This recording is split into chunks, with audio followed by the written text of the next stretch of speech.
provided by Thomas Allgaier and Frennis, based on the most relevant LinkedIn posts about field marketing in calendar weeks 28 and 29. Frennis supports clients with identifying target attendees for events, crafting outreach that cuts through the noise, and driving qualified registrations through strategic LinkedIn engagement. You can find more info in the description. So if you're listening right now and you manage B2B events, you already know the struggle we're about to talk about. Oh, absolutely. I mean, imagine for a second that your company just hands you, say, $100,000 for a marketing campaign.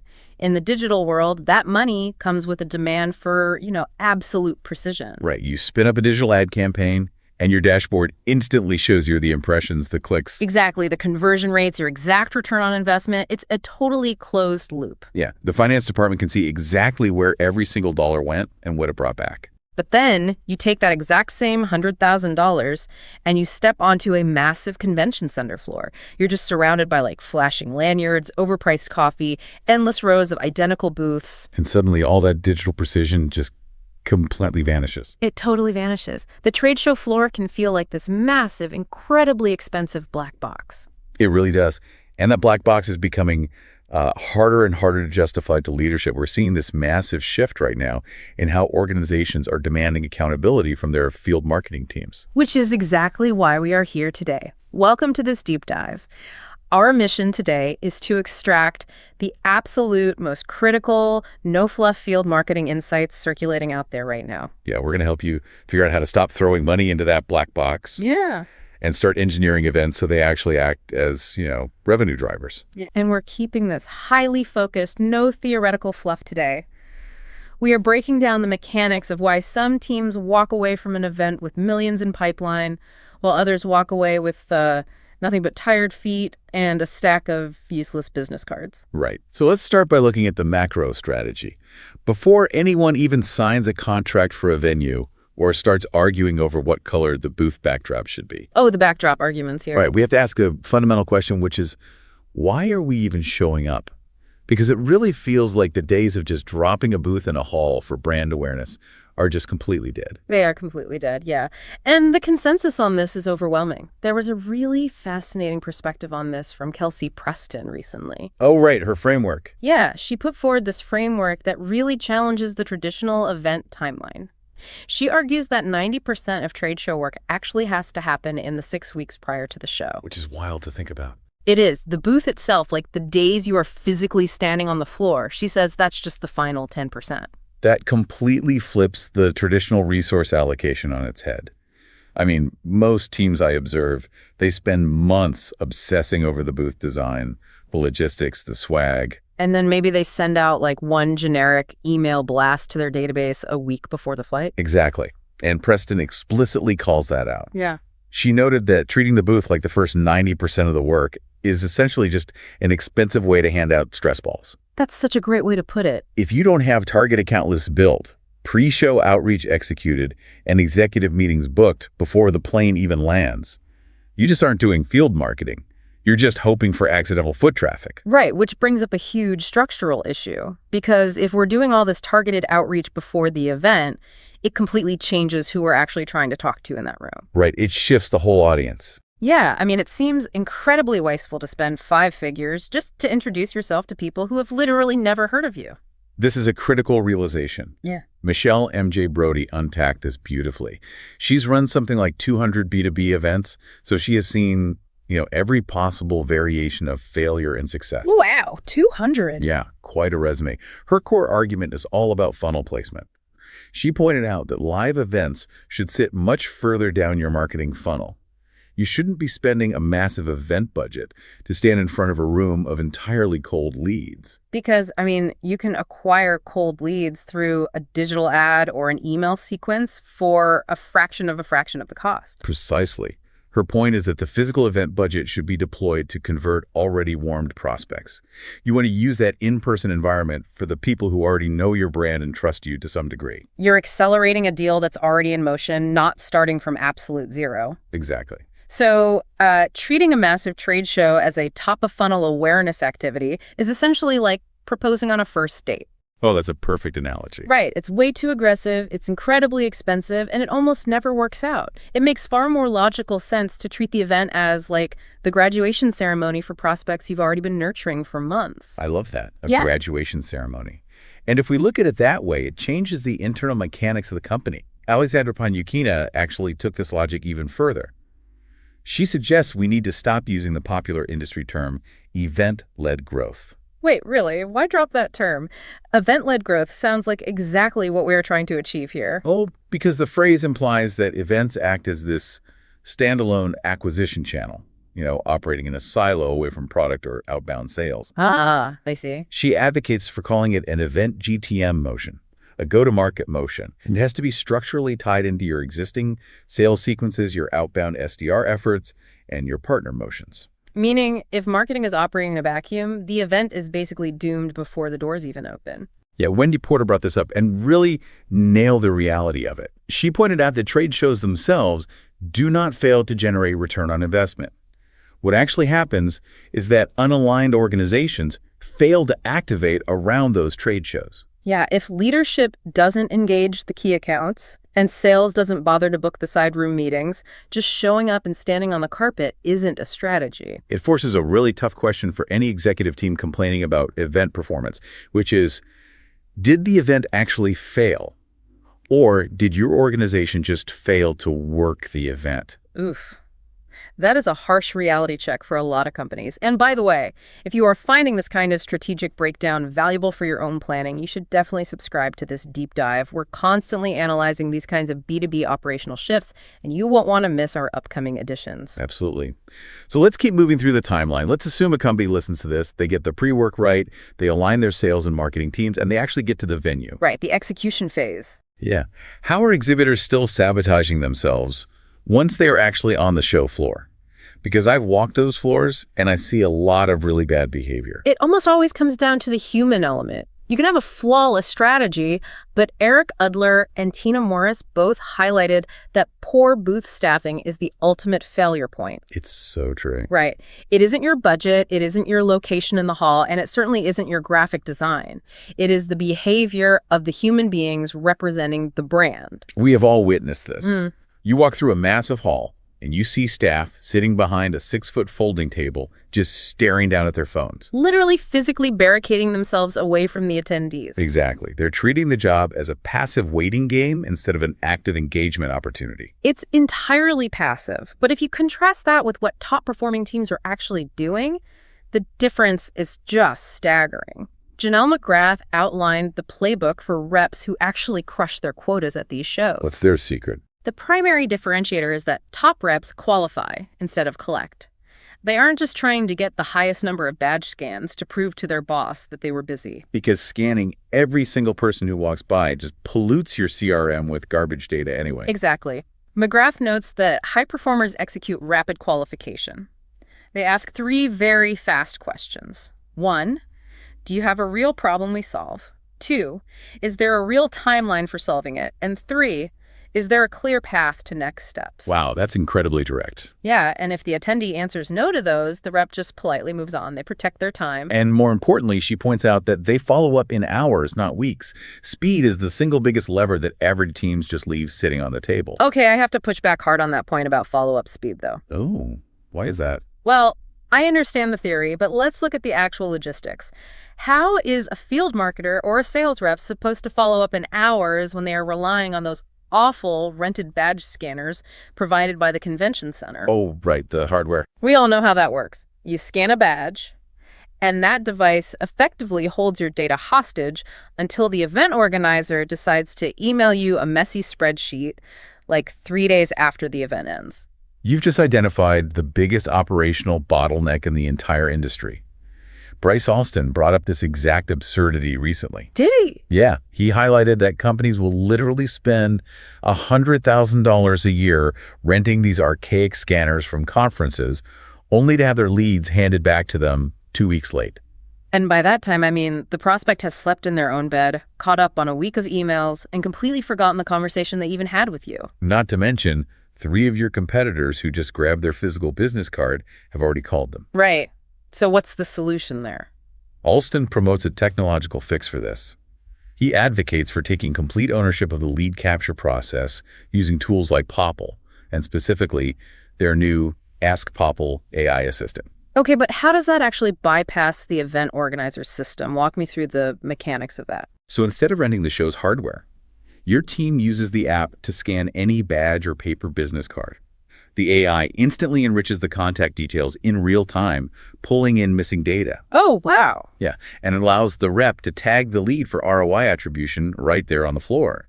Then it pushes the entire profile, along with all the rep's qualification notes, directly into your company's CRM. So before the prospect has even walked 10 feet away from your booth, they are fully logged, routed to the right territory, and the automated follow-up sequence can trigger. That completely solves the speed issue. Exactly. You walk off the show floor already knowing what the pipeline value of the event was rather than waiting weeks to attempt the math. I love that technological fix for speed. But let's look at the actual human-to-human interaction again. Because execution isn't just about how fast your software routes a lead. It's about context. What do you mean? Well, Alina Komlank brought up something I hadn't deeply considered regarding international execution. Trade show tactics do not seamlessly cross borders. The necessity of cultural intelligence. This is something North American companies often get very wrong when they expand globally. Right. She detailed how an engagement tactic that works brilliantly in Germany might feel incredibly aggressive and off-putting in India. Or the way you design a booth and handle hospitality in Dubai would be entirely out of place in Slovenia. It changes the formality of the meetings, the expectation of entertainment, everything. Exactly, and how direct your qualification questions can be. You can have the fastest AI scanner in the world, but if you lack the cultural intelligence to speak to the person in front of you properly, you've lost the deal. It reinforces the reality that while trade shows are global platforms, business relationships are inherently local and nuanced. They really are. And honestly, that friction, the difficulty of building deep, nuanced relationships in a loud, crowded exhibit hall is driving our next major trend. The industry is recognizing that the traditional trade show floor is not always the optimal environment for what we are trying to achieve. Yeah, we are seeing a massive reallocation of budget away from those giant exhibit halls towards smaller, highly curated experiential marketing. Right. If the trade show floor is a machine built for pure efficiency and rapid qualification, experiential marketing is built for emotional resonance. It's about changing the context of the conversation entirely. Steve Armenti shared a playbook on this that is incredibly effective. He strongly advocates for completely abandoning the generic corporate happy hour. Oh, we all know that playbook. You rent a private room at a mid-tier steakhouse near the convention center, order a bunch of expensive appetizers, and just pray that your sales team manages to corner the right prospects. It's so stale, and attendees are frankly exhausted by it. Instead, Armenti's team does deep research into their target attendee list. They segment those executives by their personal hobbies, and they build manual micro-experiences around those exact interests. That's brilliant. So instead of a steakhouse, they invite foodies to a private hands-on sushi-making class, or they rent a Ferrari for automotive enthusiasts at a nearby track, or host a private coffee roasting tasting. Okay, let me play devil's advocate here for a second, because if I go to my CFO and ask for budget to rent a Ferrari or host a sushi class, I am getting laughed out of the room. Yeah. How does cooking rice translate into B2B pipeline? Well, it comes down to the psychology of human defense mechanisms. When you put a prospect in an environment centered around a personal passion, you naturally remove that corporate armor. That makes sense. Katie Street provided fantastic evidence for this. Her core thesis is that genuine human connection is the actual driver of pipeline. She shared a real example from Barcelona. Instead of forcing attendees to sit in rows and listen to a boring PowerPoint panel, they had the attendees work together in small teams to cook paella and make sangria. So they are actively collaborating rather than passively listening. Exactly. When people are chopping vegetables together, they start talking about their real operational challenges. Shared activities build trust exponentially faster than talking at someone from a stage. Because people ultimately buy from people, and relationships accelerate when you solve a problem or create something together. Zick Francis actually applies this same logic to brand communities. Oh, so? He argued that investing in hundreds of small, frequent community events, like brand-sponsored run clubs or yoga classes, builds profound brand affinity. Mass events build mass awareness, but micro events build actual loyalty. So the mechanism here is creating sensory memory. Let me bring up an incredible example of how far you can take this sensory approach. Dan Kim George shared an activation his agency built for Lurpak butter. Oh, butter. Okay. Yeah, they didn't just want to tell people the butter tasted good. They identified the concept of bland as an actual flavor state, almost like an enemy they had to defeat. Okay, but how do you practically combat bland at a corporate event? Right, most companies would just hand out a sample on a cracker and call it a day. But they created a full, multi-sensory pop-up called the House of Flavor.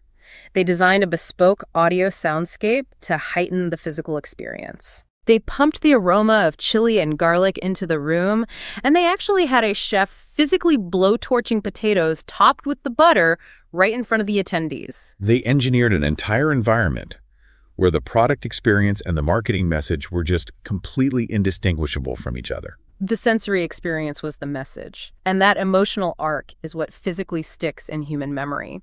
Sarah Johnson pointed this out brilliantly.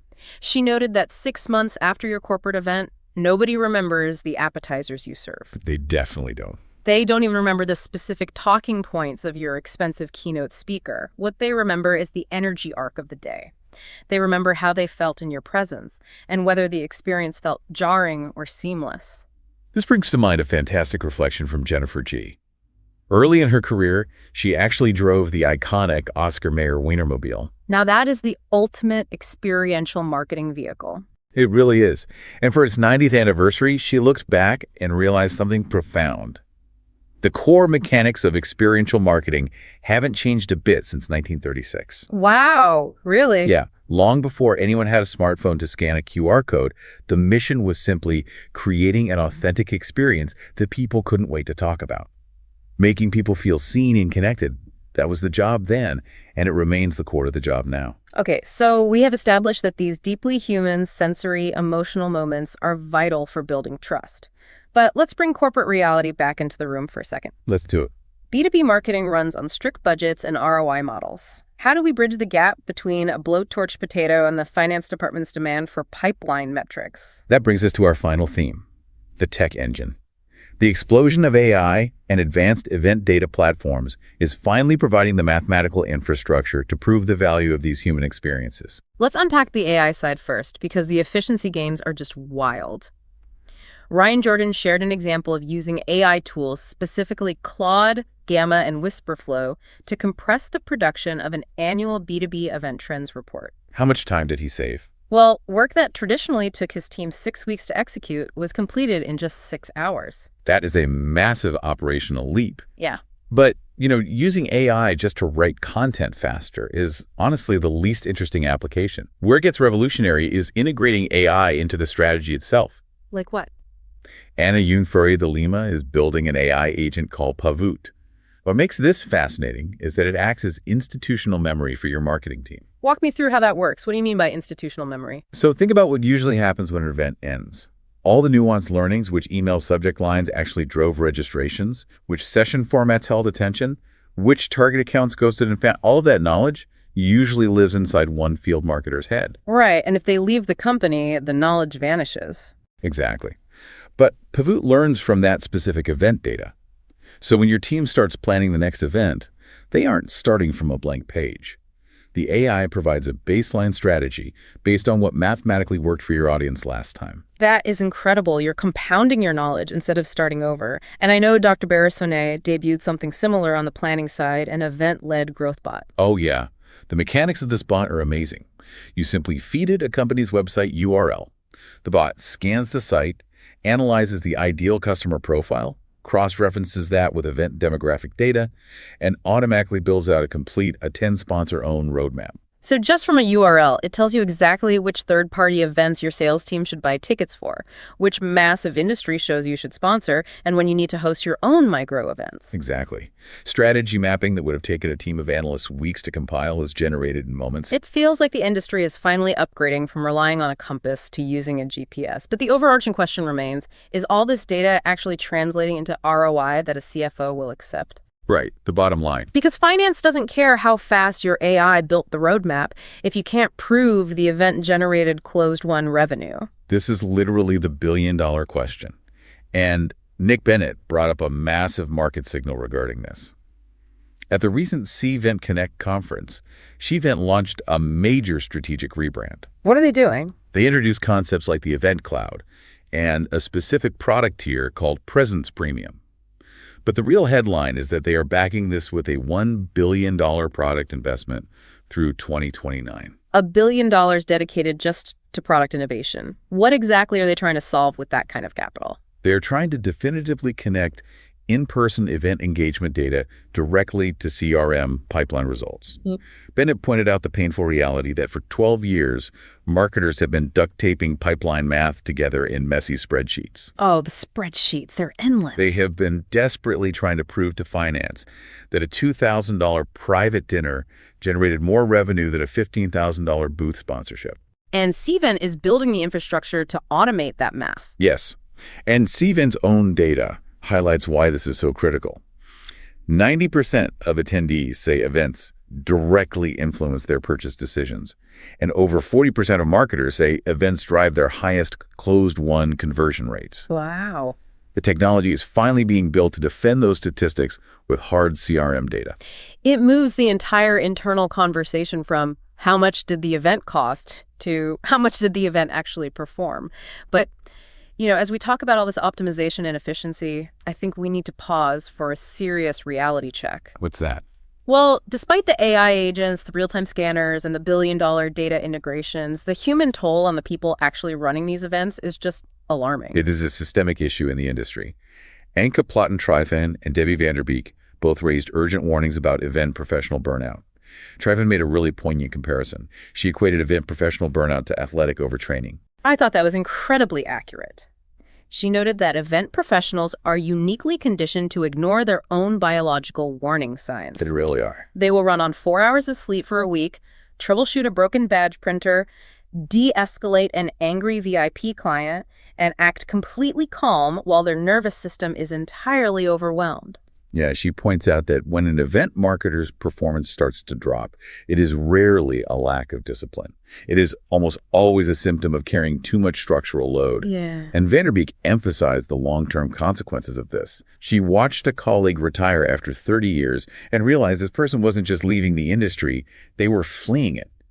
They were escaping the unpaid overtime, the all-nighters, and the relentless pressure. That's heartbreaking. Vanderbeek's core argument is that passion cannot continue to serve as the industry's primary compensation model. That is such a crucial point. We cannot just use AI to make our teams work 30% faster, only to pile 30% more events onto their plates. We need to build sustainable careers.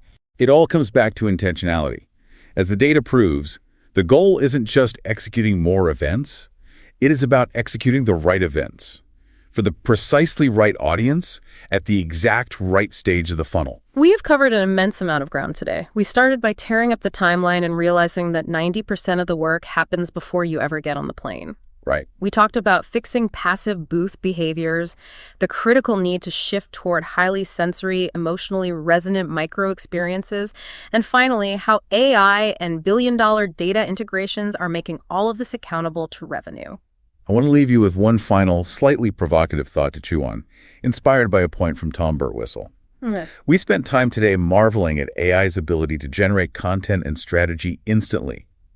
But economics dictates that as AI makes digital content infinite and nearly free to produce, the perceived value of that digital content will inevitably collapse. Because value is always derived from scarcity. Exactly. Therefore, physical, in-person experiences where a real human being actually has to spend their time, show up in a room, and look someone in the eye, that is going to become the ultimate premium scarcity in the market. The ultimate premium marketing channel that completely reframes the entire conversation. So instead of looking at that loud, messy convention center floor as a black box where your budget goes to die, maybe it's time to view it as the most valuable, scarce real estate your brand could possibly occupy. I completely agree. If you enjoyed this episode, new episodes drop every 2 weeks. Also check out our other editions on account-based marketing, channel and partner marketing, AI and B2B, MarTech, go-to-market, and social selling. Thanks for joining us. Thank you so much for joining us on this deep dive. Don't forget to hit subscribe, and until next time, keep questioning the mechanics of how you connect.